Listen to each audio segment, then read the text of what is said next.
I'm Rebecca King Ferraro.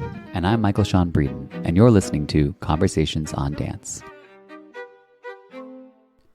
Hi everyone, this is Michael, and I'm here to introduce a special bonus episode of Conversations on Dance this week with myself and two members of the Nashville Ballet team, Briona Richardson, Senior Manager of Community Engagement, and Nick Mullikin, Artistic Director. A lot of you have asked about my role as a repetitor for JustinPeck, so I hope you enjoy this behind-the-scenes look at the work I did helping bring Justin's Year of the Rabbit to Nashville Ballet. If you're in the Nashville area, visit NashvilleBallet.com to purchase tickets for performances this September 22nd through 24th.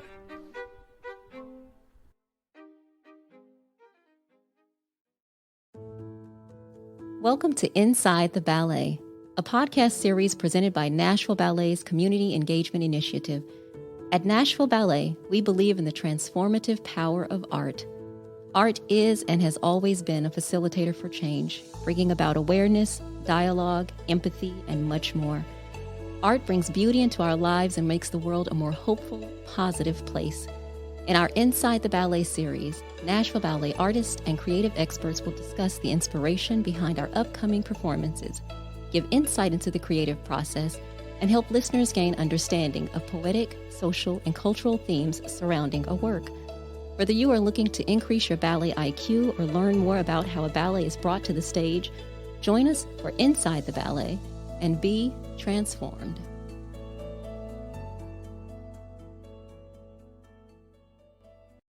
Welcome back to Inside the Ballet. I am Briona Richardson, and today we go inside JustinPeck's Year of the Rabbit with stager Michael Breeden.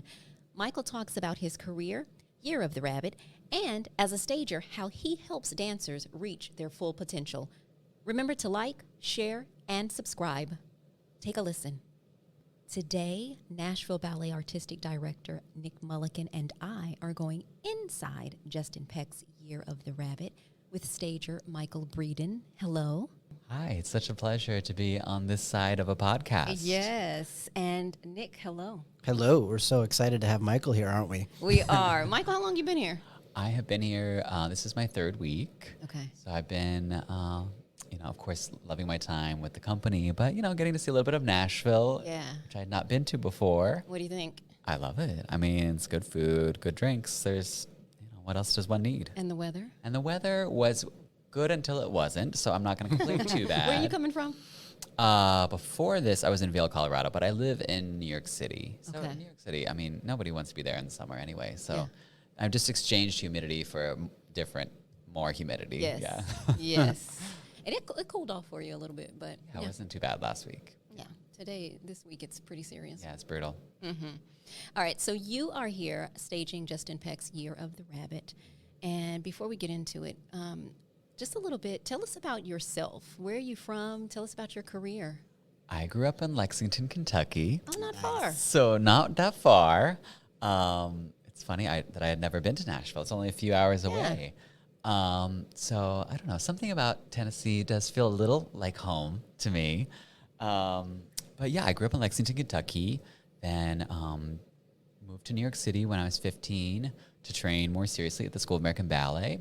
And later danced with the Miami City Ballet and retired in 2017 and have been staging ballets for Justin. I think I started a year after that. Okay. Yeah. And Justin and I, we went to the School of American Ballet together. So we've known Okay. each other. He lived next door to me when we were 16. I was curious Known about each other that. for a while. So you retired at 2017, because that was my other question. I got to step into Yeah. the studio last week and saw you, of course, staging this ballet. But you look like you could go on the stage yourself. That's very kind of you to say. Are you still dancing? I don't know.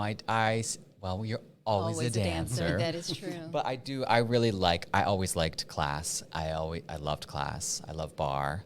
And so I just like to stay in that. And I also feel like your body is a much better storage facility for information than your brain. Yeah. So when you're staging a ballet, it's often good to just rely on your muscle memory as much, if not more, than your own brain's Yeah, memory. because you're doing it. Yeah. I saw you. And it's just easier to explain, like, rather than, I mean, Nick, like, it's like, you're not, like, it's much easier to be like, okay, it's, like, to show it, rather than be like, okay, it's a saute, but you have a squiggly arm that ends with the right finger flourish. over, it's like, that sort of explanation feels kind of useless. I was going to say, well, one thing I'm very envious about is the fact that you are still in pretty good dancer shape, I would say, in comparison to me. But I was curious how and I know that it's on our question list, but as we talk about it, how your career, because you were focused pretty specifically in areas that balancing really specifically influenced. And is that something that you stayed inside of for your entire career? And if so, why? And how does that impact your work with Year of the Rabbit? Yeah.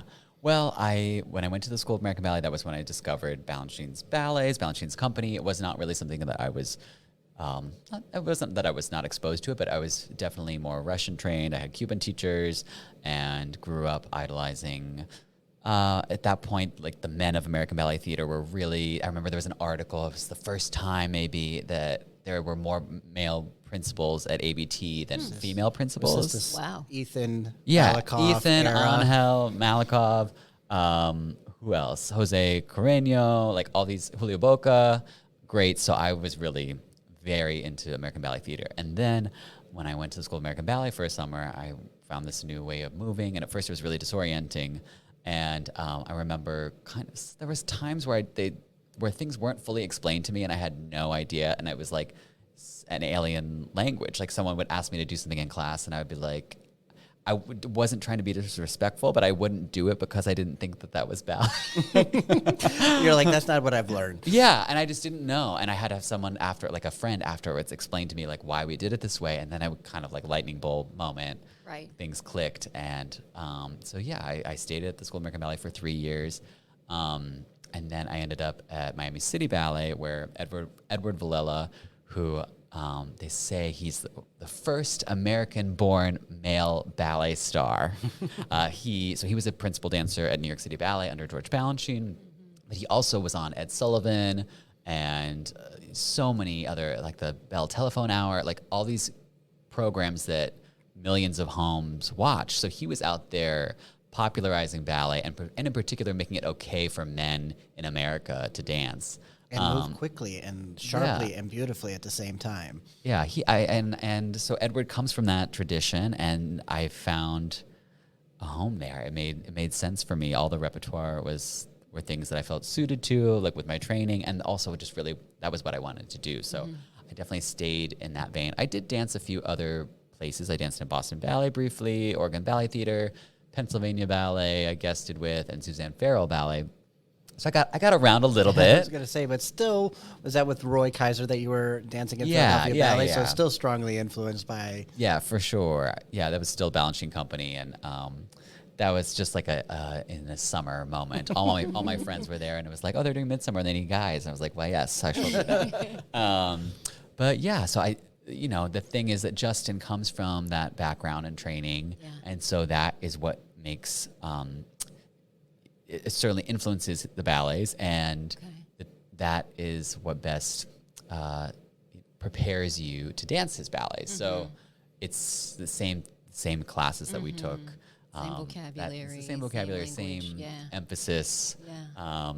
And so they they go really well together. It makes sense. It's not too different.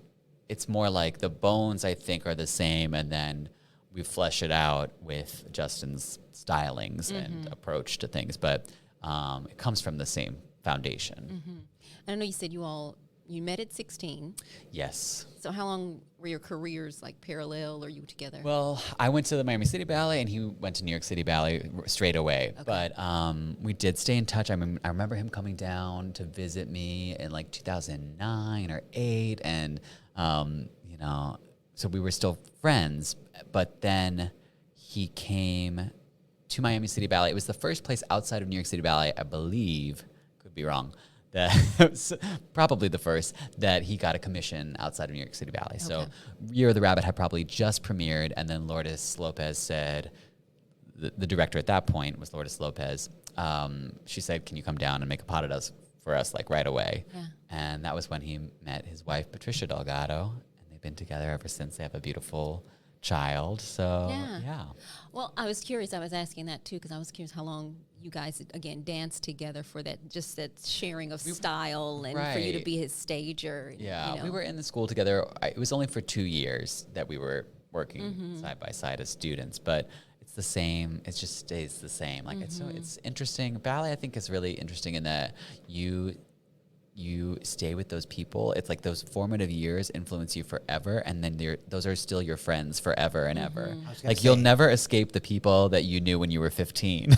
Well, that's what I was saying to a friend of mine. I was like, I have people that I've known since I was 16 that are now directors of companies, and it's so wild to see how those relationships stay tight Yeah. together during the course of that. And I thought it's how fun It to be is. working with somebody like JustinPeck as well. Yeah. And being able to do what you love and you're so passionate about. So I'm curious, I'm going to jump into one of our other questions, which is, what do you think it is about the work that you have done and as a dancer and as an artist that makes you a strong stager? And what exactly does a stager do inside of that? Like, what qualities do you bring from your work during your time as a dancer to this? Because it's not something everybody can do. I did always pride myself on being a smart dancer. I liked to know the inner workings of the ballet rather than just my own contribution. Yeah. And there's just something very satisfying about being a quick learner. You know, being, especially when you're put on the spot. That can happen a lot in companies. You know, someone gets injured, and if you can be that go-to person, there's definitely that's a big source of pride for a lot of people.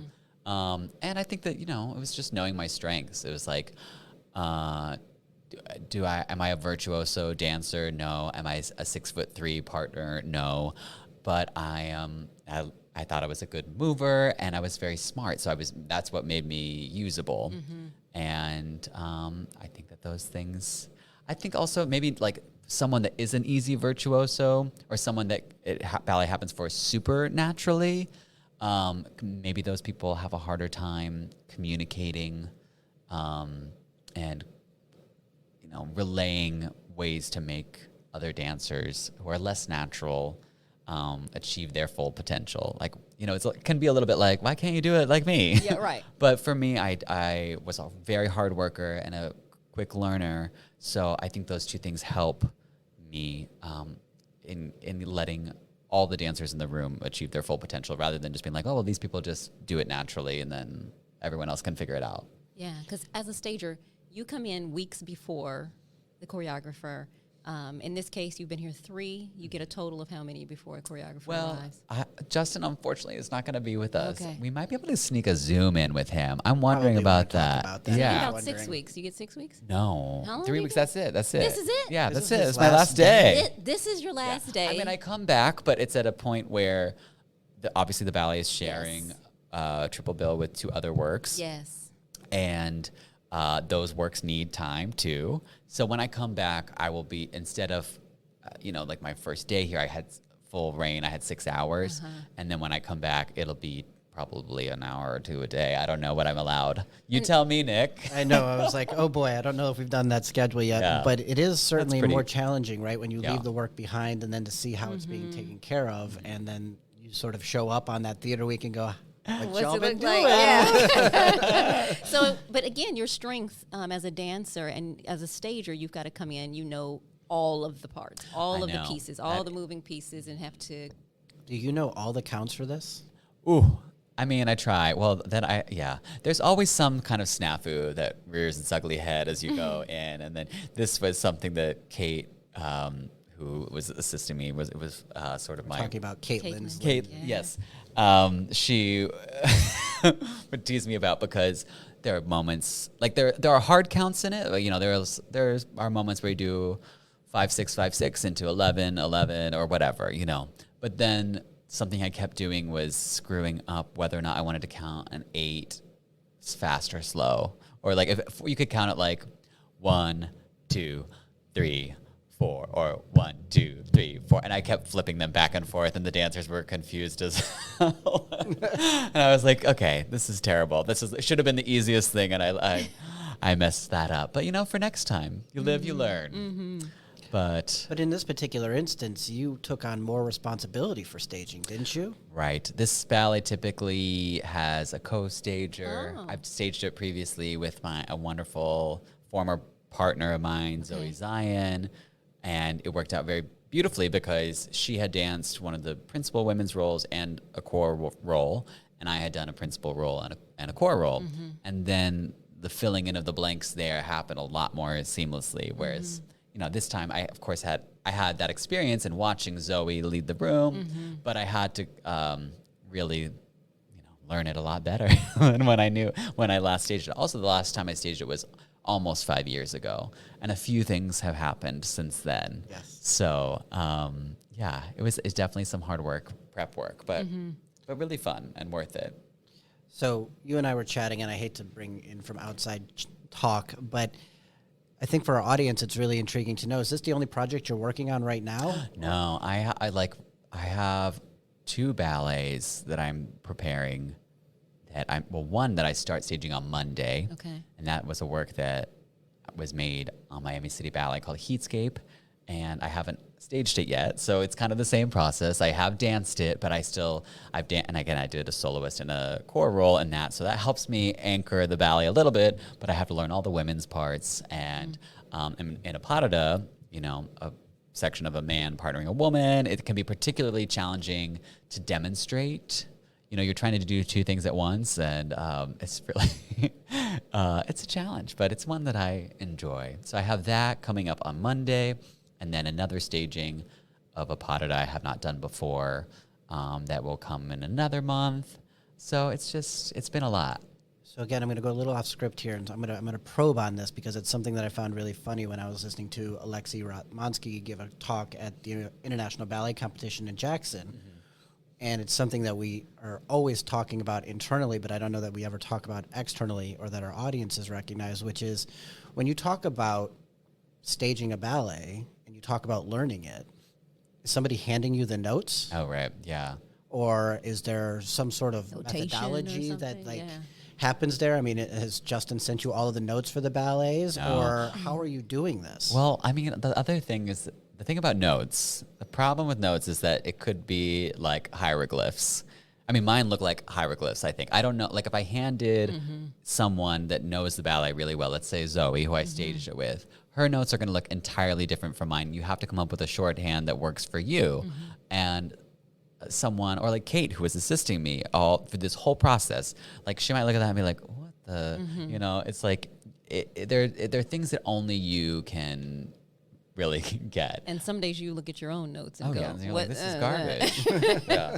No, I mean, for me, my process is I have to learn all the steps. You learn the steps from a video, or like, of course, I know my own steps, and then, but you can't just take any old video. So like, in my process for Rabbit, let's say, I have 3 different videos and a couple of other short clips. But you have opening night, but opening night isn't perfectly synced to the music, so that's a nightmare. So you can't use that for everything. Plus, he changed steps, so then you have this other cast. But then you have to be discerning. There are different, like let's say we have 3 dancers doing the same thing. We're all going to be a little different. I'm lucky enough that I know the dancers, so I can kind of be like, well, you know what? I really think Daniel's probably right on this one. And then I go to a 3rd video, which is the clearest video, but then there are some things where I'm like, I don't know that is quite right, and I have to make these executive decisions. But you cannot, it's a very bad idea to try to take it from one performance, because otherwise all sorts of things creep in that are just not really the intention. So I learn from the videos, but I'm kind of placing all those together according to what I think is right. And then I go back and confirm with someone that I know that's original cast. So like, for instance, for this ballet, Janie Taylor was one of the central women, and I lucked out that she was in Vail when I was there for the Vail Dance Festival, so we spent a solid 2 hours together with her telling me what makes certain lifts work, or like, oh, I did that wrong on the video, or like this person that did it after me learned it in a day and then she's doing that wrong, or like, that sort of thing, so that you're just, it's like, I feel like it's like being like an archaeologist or something. You're like, you can't, I'm obviously our audience can't see me smiling, but I'm smiling so largely because I feel like you've just really truly captured the essence of what makes our art form so unique and so challenging, and where that oral tradition that we sometimes talk about as an art form exists. Why you can't just watch a video. Yeah. Like, why can't we just put the video in there with the dancers? Right. No, that's what makes the field that you're specialized in so unique, but also the connection that you have to the artist of the creator while being a process of being created upon.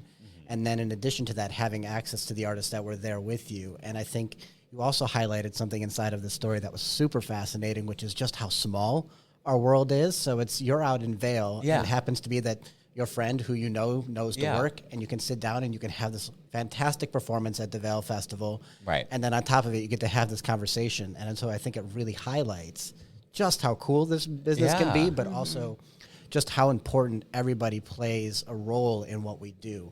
Yeah. And why it's so important that we continue having these conversations and being able to engage with our artists. And it really puts deep value, I think, on everything we do. So thank you for sharing that story. I totally agree. I love it. It's fun having to be a little ballet detective and get into the nitty gritty, and then having those people share their personal stories about the creative process, and just like the tips and tricks. They're like little things can make such a difference, especially in let's say a challenging partnering sequence, like just. I'll text Craig Hall, who... How did you do this? Yeah, like, what is this? And he's just like, oh, you just, like, you give, like, a little push with the right hand at this moment, and that's, then you're good. That sort of thing. Yeah. Because the camera you lose a lot of that. Those little things you can't see. And, for instance, the central patata in this, it is very dark. And there was something that was happening. There was this moment, I call it, like, a threading moment, and... we were just kind of struggling. We were making it work, but I was like, I don't know. And then I looked at a later video. Like I was saying, that I have one video that's really clear, but that there's some things on that video I don't trust. So I don't go to it that often. But then I went to that video and I was like, he has her armpit there. Like we've been doing it with fingers on a rib cage because you can't see on the darker, more correct videos. And then I'm like, that's what it is. And then I go back and look at the darker videos and like you actually can see it, but not unless you are looking for it. You know what I mean?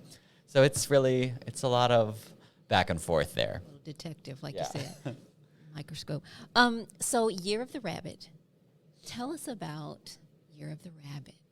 Okay, so the score by beloved indie rock celeb, Sufjan Stevens, who it has such a wide variety of skill in composition. So, I mean, I'm not super familiar with Sufjan's indie music. I know a track here and there. I love it, but it's just wild that he can make these classical compositions that I think are so danceable. But this actually stemmed from an electronic indie album that Sufjan did called Enjoy Your Rabbit. And Justin was a Sufjan fan when we were in the dorms together. Not really sure how they met, but he met him and convinced him that recording could be orchestrated for dance. I guess Sufjan was not super into the idea of his stuff being danced to, and then finally saw Balanchine's Agon and was like, oh wait, ballet is cool. So then they had to spend time orchestrating it and hammering out how this was going to be possible to count at all. So for instance, the central patata, it's called Year of Our Lord. I just yesterday listened to the Sufjan version, like the original version, and I was like, oh, I don't know how Justin could hear this as a danceable anything. And it's so beautiful. It's like so poignant, and it just makes you feel all the feelings about life and death and art and ballet, and it's the fact that Justin, it's just, some people have vision like that, that he convinced him, and now it's a fully realized, beautiful ballet, and it came from this indie rock electronic moment. Is there any central theme inside of it that you've recognized? Is it a little bit more multiple storylines? How is this sort of told? Because sometimes with Balanchine-esque work, there is a storyline, and sometimes there's not, and sometimes we're left to our own devices to interpret the story, and so... We're very much left to interpret the story or if there is one, as you please, you could watch the ballet and just be like, that was wonderful dancing. And well, the thing is that Justin, the reason why You're the Rabbit is very important. First, it was his first work at the New York State Theater, well, formerly New York State Theater, now David H. Koch Theater, it was his first work that was done there, premiered there, and people stood up and noticed because he was using the corps de ballet. That seemed to be his central focus, that there were all these formations and visual ideas that come out of nowhere, like things like at one point he turns two women into like a New York subway turnstile. I saw and that, you see like this repeated motif of the dancers being in a supported lift, and it looks like dolphins jumping out of the water. Like it's very rich imagery, and it constantly morphs and reels you in, and you're just your mind is never left to wander. And when I was watching it, I was in there with what's the scene? It was the boar. You're the boar, yeah. You're the boar, and the vocabulary was, of course, I saw the ballet vocabulary, but then there was like, I'm going to say pedestrian type vocabulary. I was like, oh, they're going into a split. Oh, there's a turnstile. Oh, there's it was very relatable to everyone, just as far as, being able to identify something. Yeah, and the Year of the Tiger section, the way you mentioned the splits and the push-ups, I think of that as the push-ups. It's kind of, but it's a more meditative section, and then you have the women doing splits and the men doing push-ups. They're kind of just, it emulates maybe what we do at the beginning of our ballet day. It's like, oh, okay, I'm going to do a split before I take my bar, or like I have to do a push-up before my pas de deux now. So yeah, he definitely draws from life. Maybe I should explain too, because the ballet is titled You're the Rabbit, but each section, except for Year of Our Lord, is named after Chinese zodiac sections. And Justin originally thought maybe he would reference it, and then he was like, you know what, that's going to drive me insane. And it's just the name of the piece, and that's like, it's not stick actually to that theme. Yeah, it's just a reflection of the music, and that is that. All right. So how many dancers are in? Ooh, don't make me do this math. Yeah, because I'm trying to think how many different parts did you have to learn? How many dancers? Oh, sure, yeah. Okay, wait, no, this is easy. It's 12 core dancers and 6 principals. So it's 18 spots I had to learn, but I already knew 2. So one ninth with of the way 16 there. more, yeah. Yeah. And when you arrive, you got 3 weeks here. You walk into the space, and you've got to cast in one day. What are you looking for in a dancer when you walk into a space? Well, the parts all have different needs. So, there's one part, the Craig Hall role just has to be an amazing partner. And what's an amazing partner? An amazing partner. Well, of course, there's certain brute strength. Okay. But then there's also an instinct for where a ballerina wants to be, meaning where her weight wants to be at any given moment, or an instinct for how to save something if it's kind of falling, but sometimes we're intentionally falling. For instance, today we had 2 dancers that have a pas de deux from the Year of the Dragon section, and it's just really wild, almost unhinged, and one dancer is kind of in pursuit of the other, but the partner, Owen Thorne, is just so in tune with Claudia. What's Claudia's last name? Mona. Claudia Mona. Yeah. Claudia Mona is just able to go so far in exploring how abandoned she can be, because Owen is just there for her, almost anticipating everything that she's going to do, and then enabling this freedom through his own strength. So it's not just man lift woman, it's he can really sense her every step of the way and allow her to be the fullest version of herself. So when you take a look at the company and you're trying to assemble it all from a class, it's pretty challenging, right? Because it's difficult during the course of that process to feel where the strengths and weaknesses are inside of each artist in that moment. So when the dancers start their process with you and you kind of have everybody in the room, did you find that you have that opportunity to explore a little bit, or is it just once class is done, then they're done and they're fit into that spot, or is it more of an evolutionary process? I mean, it's not really too often that I end up changing anything. It didn't happen here. We were lucky everyone was in the right place. But yeah, I mean, you do have to get to know people and bring them into the style. But, you know, Justin's work is still so rooted in classical ballet vocabulary that it's not like, you know, just going from nothing. In worst case scenario, I could technically cast from class, but I usually like to do a little phrase to see where people are, to give people an opportunity, because class is very different, you know. Yeah. It's not so different from Justin's work, but class, you're honing your technique, you're warming yourself up for the day, but Justin's opportunity gives you a little bit more, or a bit more opportunity to feel free and push the boundaries of what technical classical vocabulary is. I saw that push on day one of our company's return. Welcome back. It was the first day. For the very first day. And that brings me to my next question, because it is a pretty Nashville Ballet specific audience. And we're talking about a style of dance that isn't necessarily utilized a lot in our repertoire. So how do the Nashville Ballet dancers connect with that work when it's a different style? And did you see that there was any issue with trying to make them bridge the gap, as you sort of described it when we talked about your first experience at SAB? I mean, they didn't have that issue at all. Like, at all. It's just, they were just ready. I don't know. Everyone is so I mean, I always just say that the best thing a dancer can be is a hard worker, because you can't change so many things about yourself. You can't be taller. You can't have longer legs. You can work on things. You can get better at that. But it's not even just like, okay, I'll get better at my turns. Someone will have better turns than you. Someone will have higher extension. But the point is that you are a worker. So eventually, if you could be the hardest worker in the room, that is such an invaluable skill that no one can replace. It's the one thing you can truly control, because someone will always be better at you in every other regard. So everyone in Nashville Ballet, and I've said this off mic, I know, every single person is an insanely hard worker. I have to tell them to stop. Like, literally today we did 3 runs, and some people had to do all 3. And I was like, I will make you stop. I will press pause and be like, you better stop dancing right now. Because it's a lot of energy. The part I saw is a lot of energy. To really give yourself fully. How long is the piece?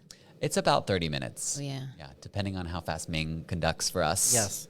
Ming Luke, who I love, who's been on my podcast, and I was so thrilled to find out he's the conductor here, because just love picking his brain about music. Yeah, Ming Luke is our musical director. We're so excited. He comes in from San Francisco for these works, and I'm excited that he'll also be there to speak about the work on Sunday when we do the performances, and so we'll be able to do a pre-curtain speech conversation with him. And that's amazing. To explore it. And he just has he's such a wonderful communicator. He just really helps you understand his art form in a way that's accessible but still brainy. Yeah, I love Ming.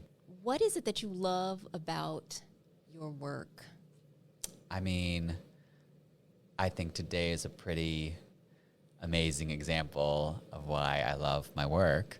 We finished, and we did the first and second cast run, and I already feel like you just see how people have grown in a 2.5 week process. You see this and that I guess kind of to feel that I'm a part of that I've helped enable them is very humbling and beautiful, and allows me to feel what I felt like as a dancer. The feeling of service to something higher than yourself. Yeah. For me, that is art and ballet. And getting to experience and share with people moments like today, the very last part of rehearsal, we had a dancer who apparently was an apprentice last year. I did not know this. And the whole studio is watching her. She's learned this pas de deux. I picked her to learn this pas de deux, and it's the most beautiful, serene moment in the ballet. And she did the whole pas de deux, and afterwards she just burst into tears because she was so happy. It was baby's first pas de deux. She'd never been seen like that ever before, and it's just like I was just sitting there like, this is what this woman has dreamed of. This is why she did it, right? Yeah. Like, this is why we don't go to birthday parties or prom or whatever as kids, and you give up everything, and we have a job that isn't gonna pay us what like Silicon Valley will, and a job that's gonna end by the time we're quite young still. We sacrifice all these things in the hopes of having a moment like that. And that I got to share that with her felt really beautiful and special. I love that too about our company is that you, like you said, you don't even know her role or title. Oh, yeah. Within the organization or within the company. So Yeah. for you to come in one day to cast and select this person. I mean, it was for funny. this I didn't role. even, I mean, well, also Nick didn't put those, you know, another director maybe would have said, well, these are our people and you have to Right. use the people. And Nashville Ballet being unranked, it made it so I could just use who would be best for the part. And I didn't even consider that, you know, someone might be new or not. And it was just those people were right for the ballet and they all excelled. Well, and I think that's really key for the artists here, right? When we talk about Nashville Ballet as a place that we're trying to foster artists, there has to be that opportunity to learn and to grow and to develop. And I think when a stager comes in with an open mind, there is that opportunity for those individuals to do that. And I said this to you off mic, and I'll say it to you on mic, which is that I think it's a testament to when somebody can walk into the space and the artists are willing to give themselves in that particular way. And I think this ballet lends itself to that. Definitely. I think you've captured that essence of it. And I think our audiences are really going to enjoy seeing our artists utilize that versatility and that skill set and their own sort of selves inside of the work. I think one of my favorite things that you said during the course of the run-through today was, dancers, I can see you all working together, but you're still maintaining your individuality. And that's something I'm so proud of with this organization. And for you to capture that unprompted, I was like, yay, us. Yeah, it's so true though. That's what makes a ballet so vibrant, is that that we can all be giving ourselves as individuals, and you could look at any individual person at any moment and they could be, you know, offering something super special and unique, and then it makes this cohesive whole somehow inside of that, even though we're all different and idiosyncratic, like that beautiful cohesion that comes from just giving all of oneself, I think. And that's probably what keeps it interesting too, you know, if we as dancers that perform it multiple times, it's different every time. You going to set it on different companies, it's never the same. You're setting the same steps. Yeah. It's, you know, it's their individuality. Yeah. Oh yeah. I mean, that pas de deux today, I thought what was really unique and special about it, aside from, you know, Suzanne Farrell, who's a very famous ballet dancer, she would always say, you know, how you dance is as unique as your thumbprint. So it will always be different. You don't have to worry about being different or special. You are inherently special. But this dancer that did it, you know, her first pas de deux ever in front of people, her peers, you know, when Janie Taylor premiered the part, there was something very beautiful because it was at the tail end of her career at New York City Ballet. So it's like to have that very different lens, the beginning and the end. And I think of that pas de deux as sort of like, well, Justin has spoken about it being like utopia, just like a sort of total moment of serenity and peace. But I think of it sort of as like a sea of time, an ocean of time in which you get to exist in every moment of your career. Like in particular, there are a couple moments where there's a moment where the ballerina touches the ground, and there's another one where she's held aloft on the man's shoulder and she's looking around, kind of taking everything in. And I think about you're acknowledging the space you're in, the stage that has given you so many beautiful experiences. And I think in that moment you get to, I like to think of you existing in all of them at the same time. Like you're both, it's Farron's first pas de deux and Janie's last at the same time, you know? I think it's a very beautiful moment. I agree. I always think about that as well. Like even like a Swan Lake or something. Like you're kind of like, I guess, conjuring or right all the other cast. All the moments. Don't make me cry on air. Like that was beautiful. I mean, I think, you know, watching that pas de deux specifically that you're referencing, to see Claudia do it, to see Jamie do it, and then to poke my head in and see Farron do it, I think you captured that really well, which is that it can be something to anyone depending on whatever their life experience is and whatever they bring to that moment. And, you know, when I watched Farron do that work, I got to see it twice. Thank you for that. What I was impressed with was how she was striving to emulate the maturity inside of it through her own lived experiences. Yeah. And so even inside of those moments, you get to see the personality of a young artist trying to find who they are. And I thought that was a really great chance for them to do that. That was very cool. Sure, yeah. It's been so special. Don't make me go. Any final thoughts? Well, I'm curious, I suppose, when you look to the actual stage when you come back, is that process going to be any different for you when you arrive in terms of how you're going to approach it? Are you going to be just as adventurous in terms of like trying to demand out of the artist, or are you going to be trying to get them to like ease into the show? How is your approach going to be? I think we're going to still have to push for max. It's not too brutal, the ballet. I mean, people get tired, but it's what we say you get puffed. It's puffy at points, but it's not something where doing it every day is just going to murder you. Right. So I think we'll be pretty demanding.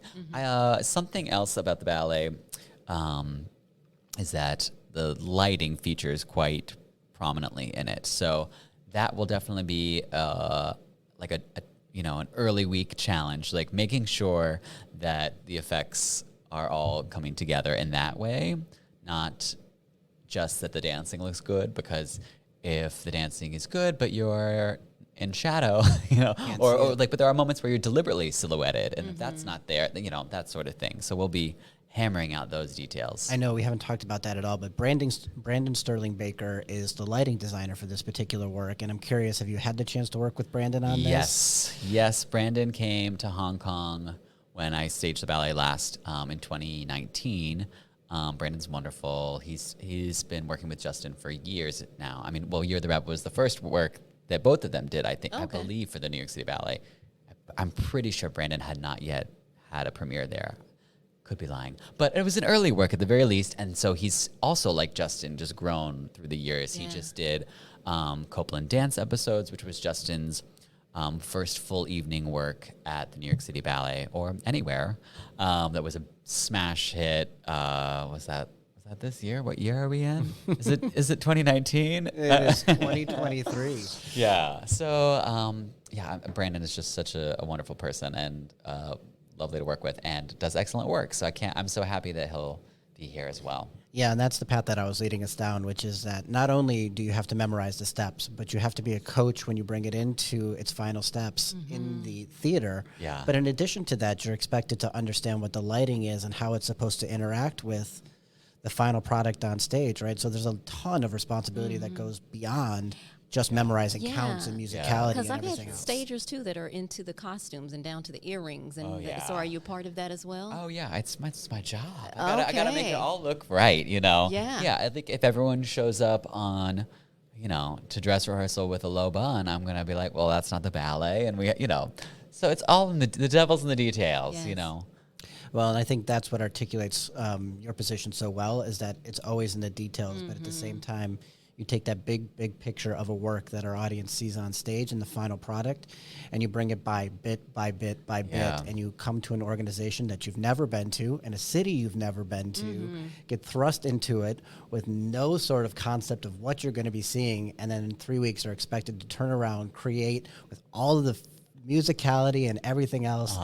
And then you're going to go away for 3 weeks. And trust us. And then you're going to leave it with us and our staff, thankfully, and then turn around and drop you in. And not only do you have to do the exact same part of the job that you did before, but we're going to add all of the technical elements to it. So if we haven't said it enough, thank you for everything you've done for Nashville Ballet. It's and been a we're pleasure. so excited to have this work on stage, and we really appreciate you bringing it to life for us. Oh, it's been my pleasure for sure. I feel so lucky to have been here and to work with the dancers, and it's impossible to imagine that I didn't know them just 3 weeks ago. I love all of them individually so much, and as a collective whole, besties. I just can't wait to see what the future holds for all these dancers and for the company. All right, so that was 3 weeks. I tried to give you 6. I said 6 in the beginning. I'll take 6 next time. Well, no, we won't. No, I know. We've got a whole another ballet to do on top of Paul Vasterling's Firebird. Yeah, a couple of other ballets. You guys, thank you so much, Michael, for joining us. Year of the Rabbit, Justin Peck's Year of the Rabbit is on our Firebird ticket, which will be presented at TPAC September 22nd through the 24th. Anything else, Nick?